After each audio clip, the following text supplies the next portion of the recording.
unspoken. This is the point of no return. Somewhere beyond this point, you shall be undone, or you shall ascend. There is no middle ground.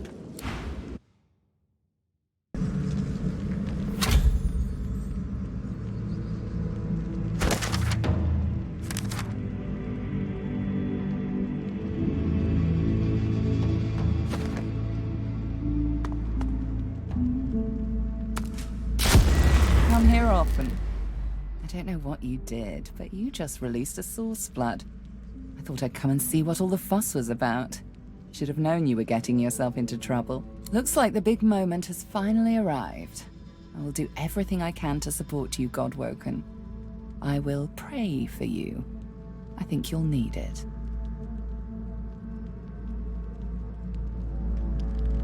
You'd think, right? But no. This is your moment. Still, do not underestimate my presence. This is a place of incredible power where a single prayer holds the weight of thousands. So, I will pray for you. Your heart and soul will fill as quickly as they're drained. Consider it a taste of your divine future. The people will pray for you. In turn, they'll trust you to do right by them, as I'm trusting you to do now. Of course, it's up to you whether or not to listen. I know how I'd respond, but you do you. Malady wearily chuckles to herself, then bows her head in a show of unexpected but sincere reverence. Looks like my investment's paid off after all. You've shown me kindness in the face of my sins. My worship is the least I can offer. Now go. Rivellon needs a new divine.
Losa, Godwoken, Dallis told me about you.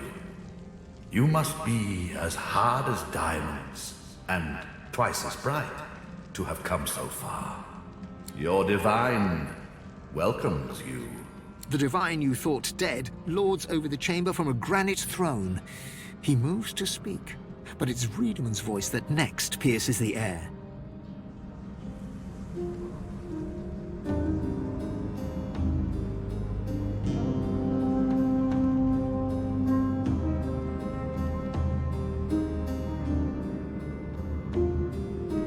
What a twist. Lucian frowns at Riedemann, then turns to the silent monk standing near and smiles widely. Reality sets in. The monk is Gareth. No longer seeker, but slave. Oh, Gareth. He was always so devoted, and so stubborn. In this form, his faith won't falter. The ideal servant. Lucian, you lying snake! You betrayed me! You used me to bring death to my own people! And for what? To make the world a better place? Look around! Ifan, my friend, there were many sacrifices that had to be made. You were but one. Each of them pain me, but I would make them all again. Lucian, we should tell the Godwoken the truth. Yes, I agree.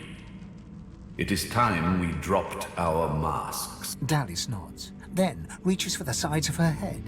Where there was one face, suddenly there are four. She takes off the mask of the shapeshifter. a skull is revealed, bejeweled and ancient as the void. I am eternal. Aren't they just full of surprises?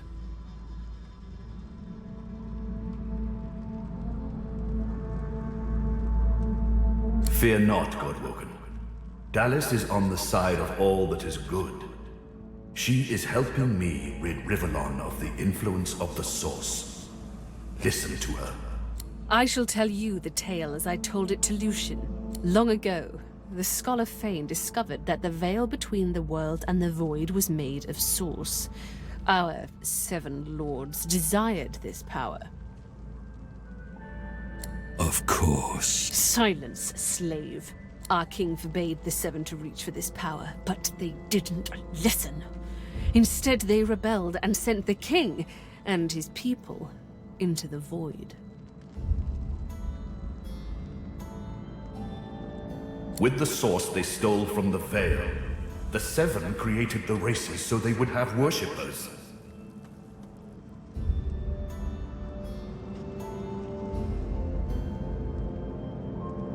During their lives, worshippers collect Source.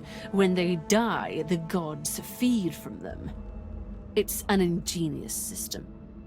Our souls are nothing but vats for the Source-hungry gods. The 7 made a mistake. By taking its source, they tore a hole in the veil, and it is through this hole that the void finds its way into our world. The 7's lust for power let in the void. Our goal is to close the hole they created, to restore the Source to the Veil. When we are done, there shall be no more Source in the world. Rivellon will be finally free from the gods that enslaved them.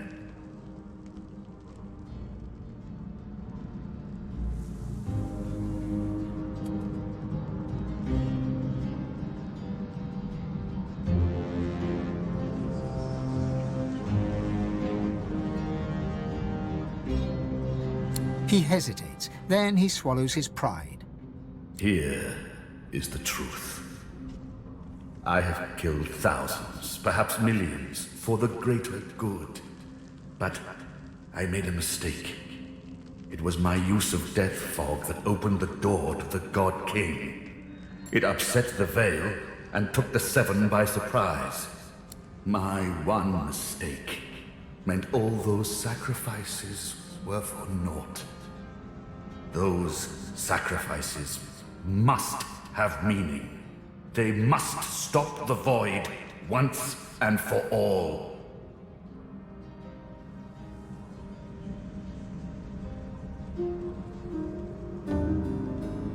My people cannot be allowed to return from the void. They are tarnished.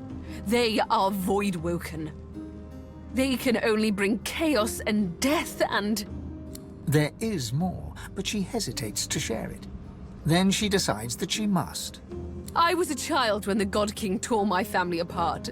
I was purged of Source and left to rot in a putrid tomb. A child. It was hell. A hell I suffered for the sins of my father. He was the one that betrayed the God King.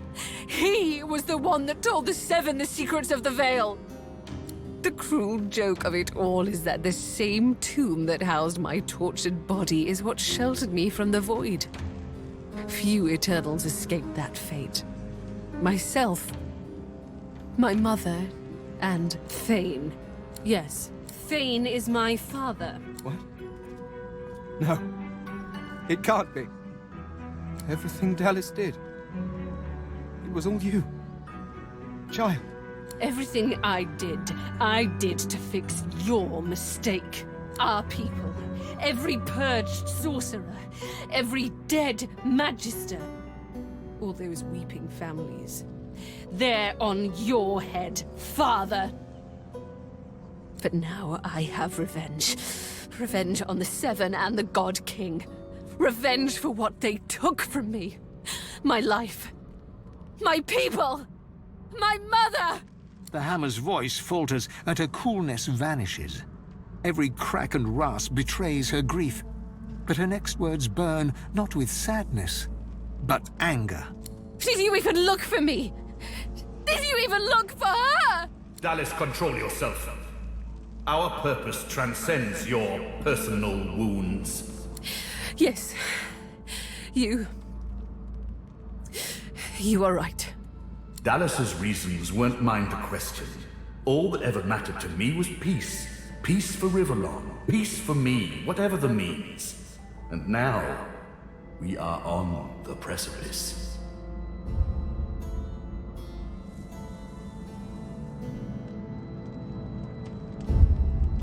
She sacrificed herself for the betterment of Rivellon.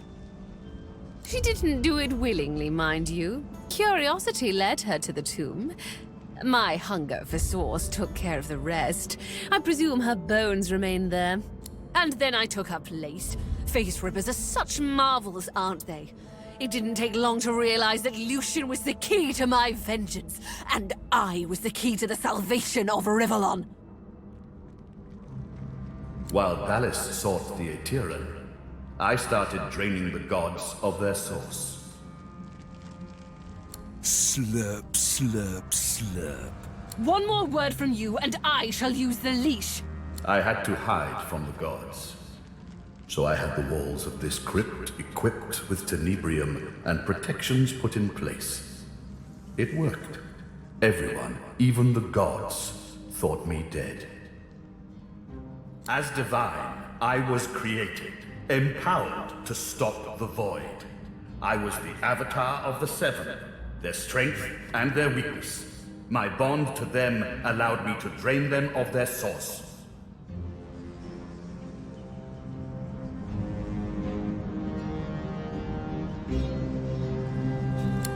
Maggot, I am no slave. I am Brachus Rex. I am the Source King. With a flick of her wrist, Dallis sends a jolt through Brachus's body. He writhes in pain. Don't worry, he's well under control. He's made a fine servant. Isn't that right, ingrate?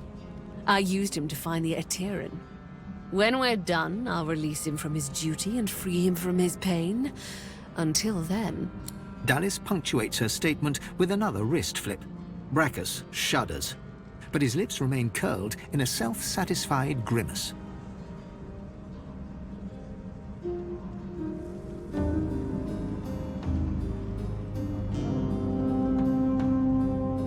Evil? Yes, I suppose he is. I imagine that you think the same of me. Go on. Call me what you like. I'm not afraid of being the villain to your supposed hero. I'm not nice, Losa. I'm just right.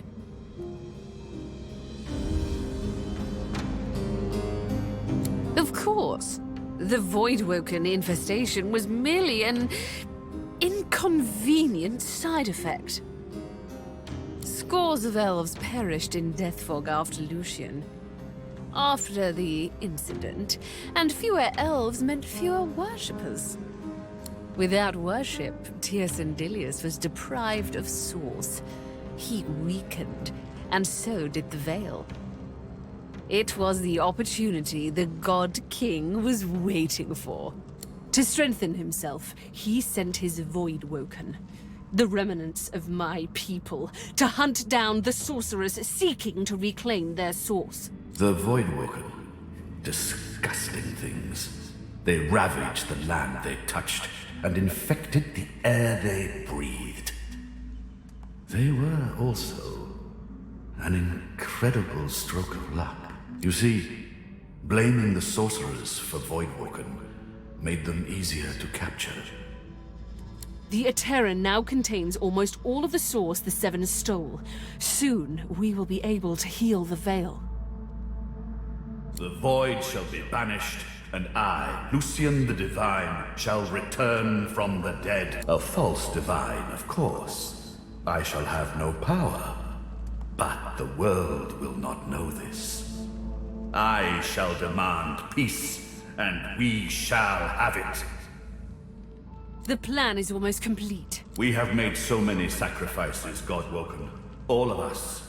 Of ourselves and those we love. One last sacrifice is required. For the future of Rivellon, you must surrender your source. Decide. Be the true hero and give up your source, or be forced to submit. Like a coward. Like a slave. There is no other way. The source of the world is required to close the veil. All of the source. We only lack yours.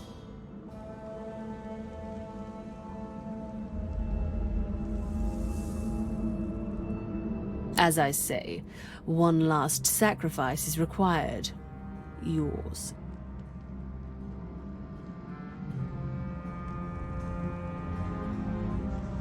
Good. You understand. The world shall not know this. I shall return from the grave, a divine without power, yet all who desire power shall fear me. I shall carry the secret of my lack of divinity. Peace shall reign. More than enough. Far more.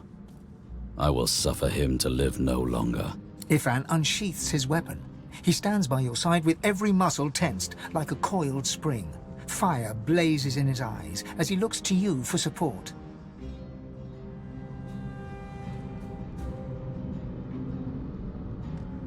Ifan nods his thanks. He turns away just as you see the emotion rising in his eyes. Then, the coiled spring snaps, and he pounces upon Lucian like savagery incarnate.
Good. You shall not seal the veil. And now it is time. I call on the God King. Come claim what is yours. How? What? You are unleashed! Riedemann cackles in delight at this turn of events. His unbridled glee slithers into and around your pockmarked bones. You left the leashing wand next to me, you stupid maggot. So accustomed had you become to me pretending to be your slave. Kill him!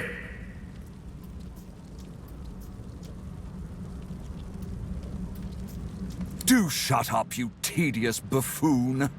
And don't look so surprised. As if I would allow that bone-bag Dallas to enslave me. Me? This is not the time for talk. Kill him, now! Too late, you moldering, blight-stained pigs. Grant me power, my ally. God King, I call on you.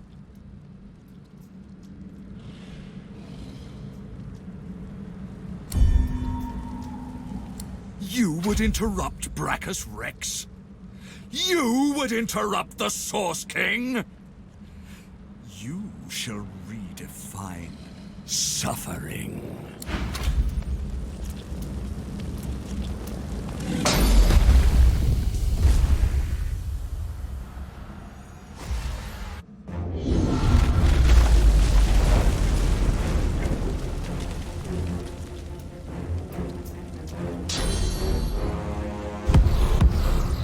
The God King hears my call. He sends a companion worthy of my power. Come to your father. Come to the Source King.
I'm ready.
Lucian struggles to rise, but the weight of his own pain leaves him to gravity's mercy.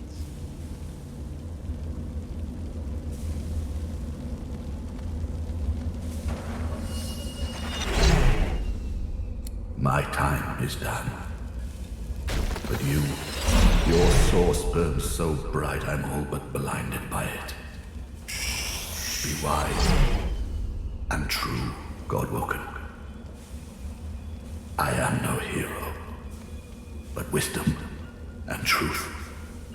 These are values I always believed in. The air goes suddenly, eerily still, then breaks, a flash of heat hitting your face like fire.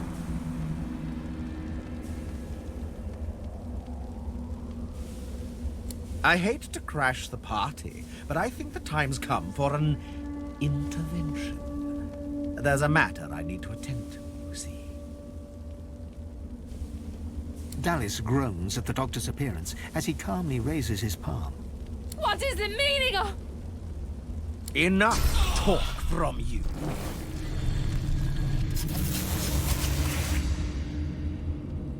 Dallas collapses. There is neither fanfare nor dirge. The hammer is simply gone, victim to the doctor's cruel whim. And you.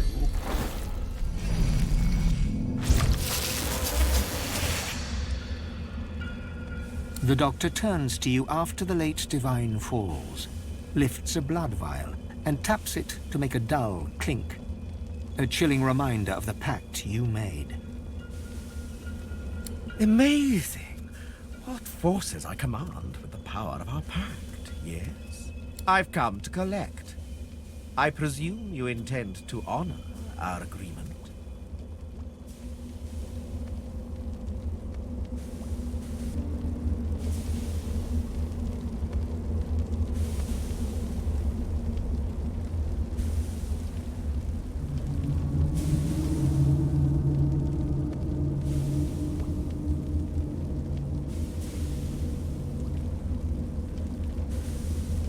Well, then you will be the first to die. It begins with a spark in your belly, then grows to a full-blown flame.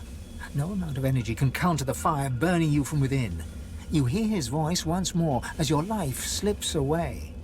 But not, of course, the last.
lies dead at last.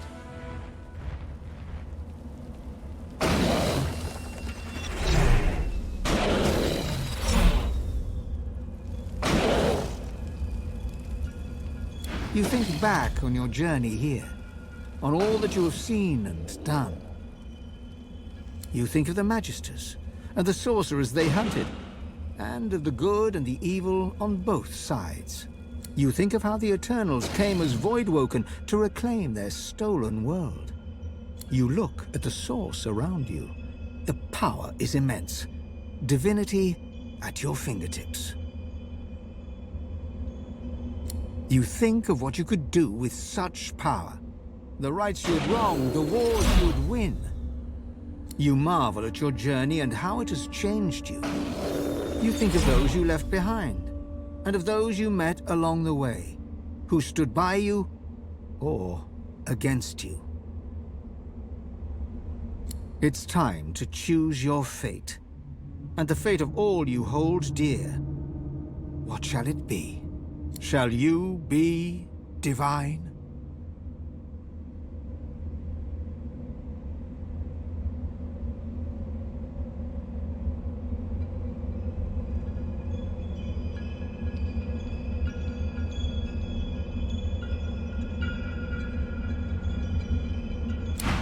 After all that you have been through, and all that you have done, all that you have become, the Aetheran lies in front of you. Divinity is yours to take, or to sacrifice. What you do next decides your own fate, and the future of the world. What shall you do with divinity?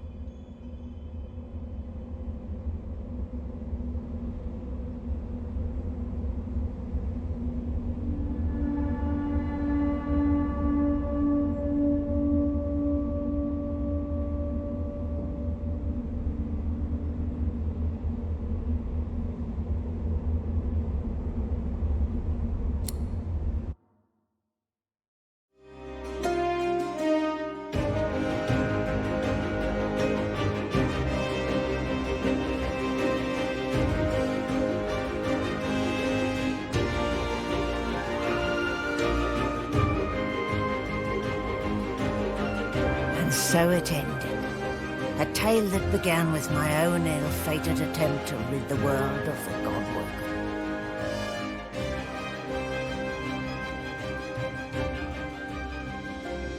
And you, Divine Rose, a true heir to the Seven, more powerful than ever, and united Rivellon in its battle against the Void. All across the realm, she was loved, worshipped, and adored. Humans, lizards, elves, and dwarves all rallied to her banner. The great allegiance stood once more, but the war continued. From the depths of the void, the God King still sought to return. As for me, my last hope of ever being freed of the God King's terrible tyranny faded when the Godwoken claimed divinity. An eternity of pain and suffering is mine. I cling now to the dream that one day the veil will be sealed, that one day I can be freed, that one day a new Godwoken will rise.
flaming hatchling bounces and cheeps out of sheer excitement.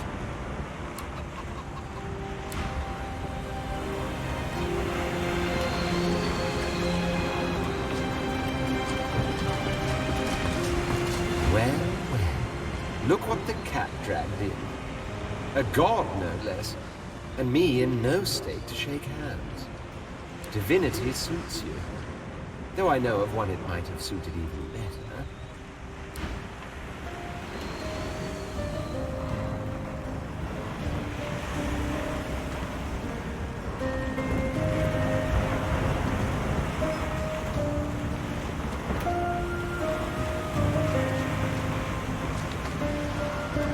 Beast Spirit smiles as you approach and begins to sing a tune you think vaguely familiar. Here the wild beast just sails on the ocean. He's docked in the bay and coming your way. Off on the yawn, you hear the commotion. He's docked in the bay and coming your way. Your cupboard can't hide you, nor can your... He pauses, then continues to hum.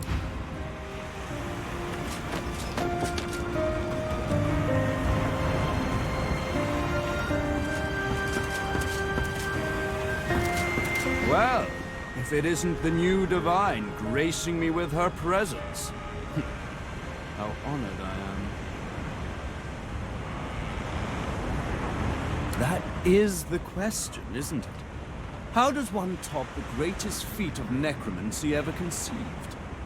I might have the answer to that. Tell me, have you ever heard of Gustafsson?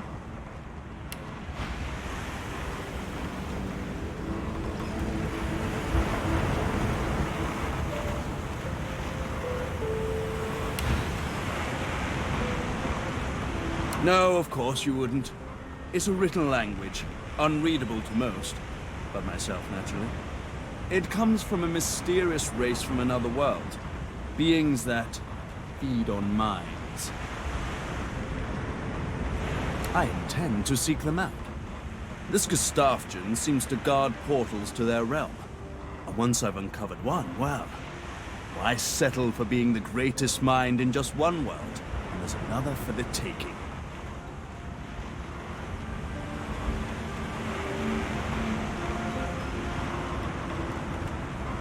Tarquin's smirk wilts into a glow. I didn't come all this way to show deference. Some friendly advice. All who rise are capable of falling. Gods, the divine, anyone. Remember where you came from. The last thing this world needs is more tyrants.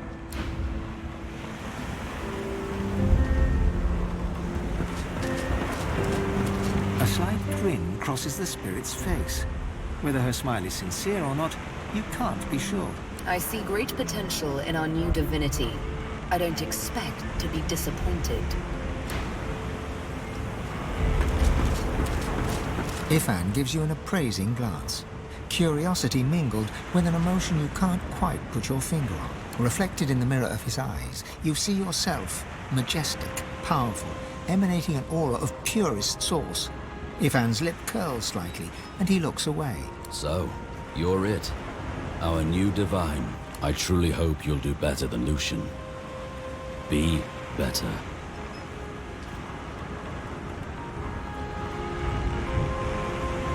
You'll need to do even better than that. But if anyone can, I believe it's you. If I can give one last piece of advice, remember that you serve the people, not the other way around. I need to fix what my actions destroyed. I'm going home. I'm going to return to the forests where I grew up, where the death fog detonated. I'm going to plant new seeds and see fresh shoots spring from the earth. Maybe we'll see each other again sometime. He pauses, as if about to say something else, then shakes his head. With one last nod, he whistles up his soul wolf and lopes away.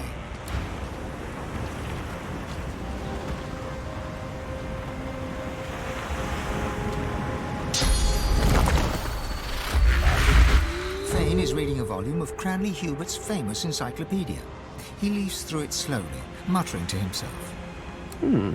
Interesting. His eyes stay fixed on the book as you approach.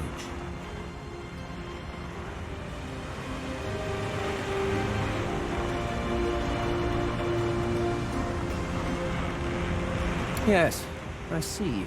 It is rather annoying. You have my apologies. The next time I meet you in the guts of a slaving ship, I shall keep my hands to myself. Fane looks up, his gaze carefully drinking you in. Fascinating. The power of my people. The power of the Veiled. All in one delicate mortal shell. Who could have imagined?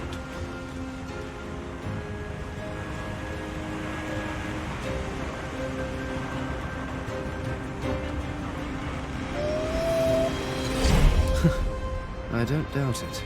The skeleton looks back to the book. You can feel the grief radiating from him. I can't help thinking that I could have saved them. That I could have done something.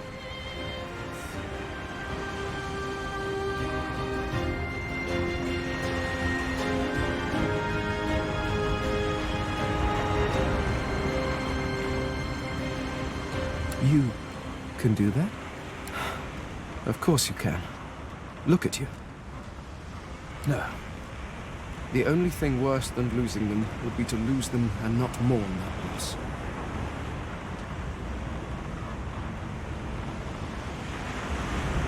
They deserve that much.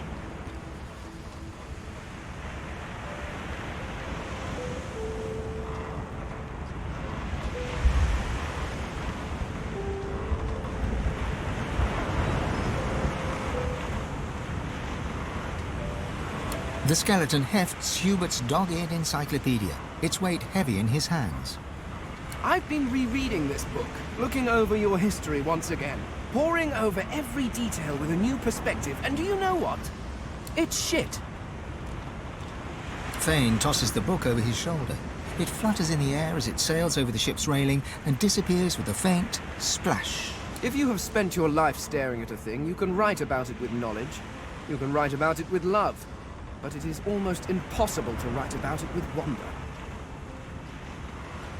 You creatures have spent your lives trudging about this world, and you've grown blind to its miracles.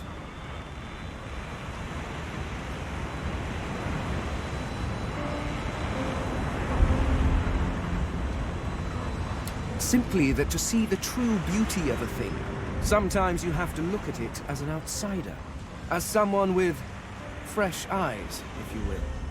Take otters, for example. Energetic, waterproof cats, utterly beautiful creatures. Or octopuses. Did you know they're secretly octopuses? Octopi? Octopods. I shall have to look that up. Regardless, the world is filled with absolutely incredible sights. And who better to catalogue them with the awe they deserve than someone seeing them for the first time?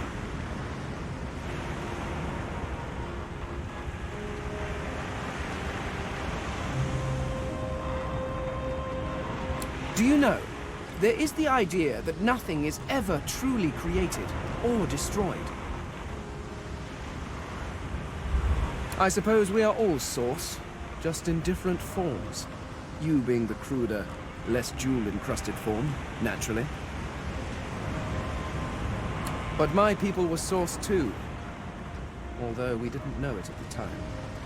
And our Source helped create you. In a way, I was walking alongside the best version of them the entire time. In you, I found a home better than the one I was pining for. Thank you, God.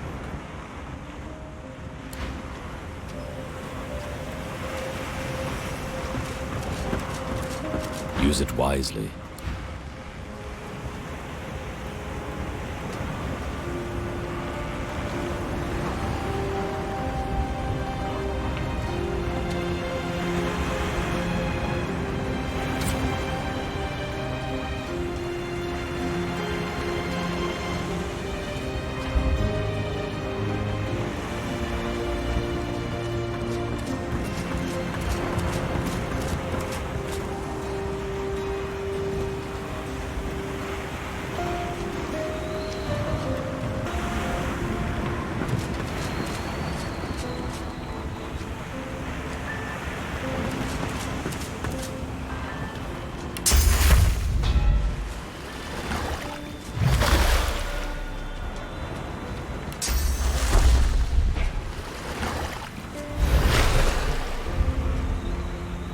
Malady stands tall and proud, sunlight sparkling off her mask.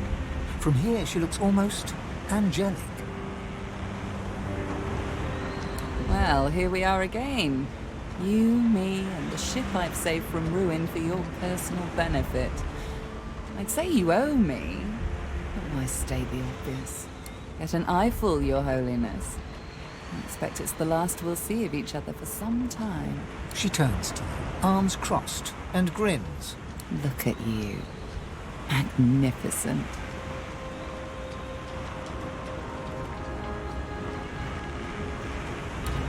The same way I do everything, of course. Demonic guile. She fingers the mask covering her face. For a moment, it seems as though she's about to remove it. But instead, she places a hand on your shoulder. We've come a long way together. I did my best by you all the way. I sacrificed much. But I'd give even more to see you become exactly what you've become. Soon, I'd like to have a little chat about something you can do for me. But I believe that can wait. Relax. Enjoy. I certainly plan to do the same. Oh, I don't know. Around and about. Treat myself to some mead, a level 300. I'd say we've earned it. And when the time comes, I'll come find you, Your Holiness.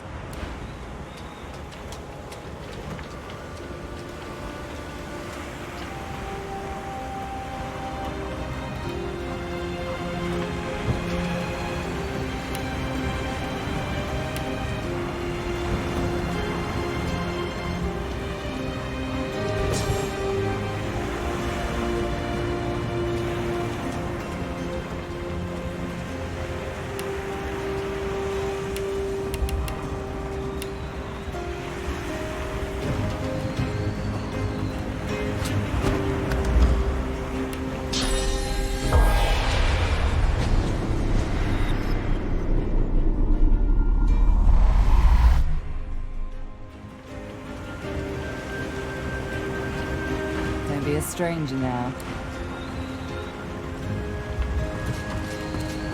The Red Prince's...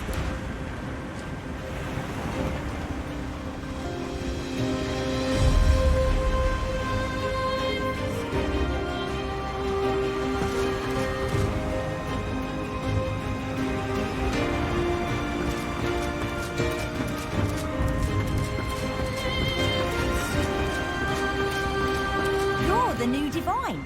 That's so cool. What's it like?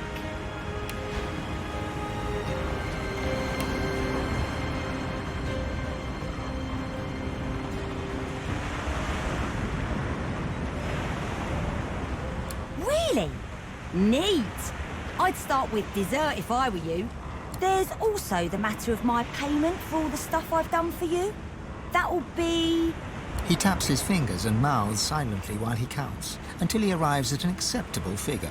1,300,000 dozen and 50 gold pieces. Now pay up.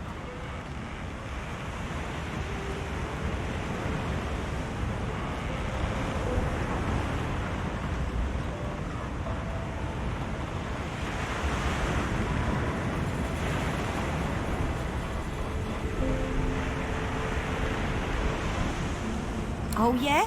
What's that?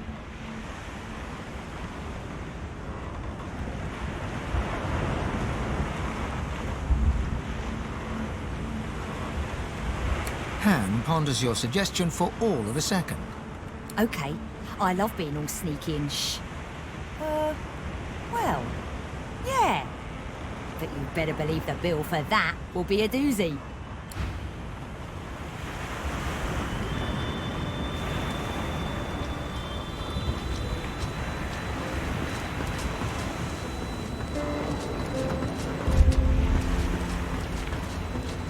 Fane stares.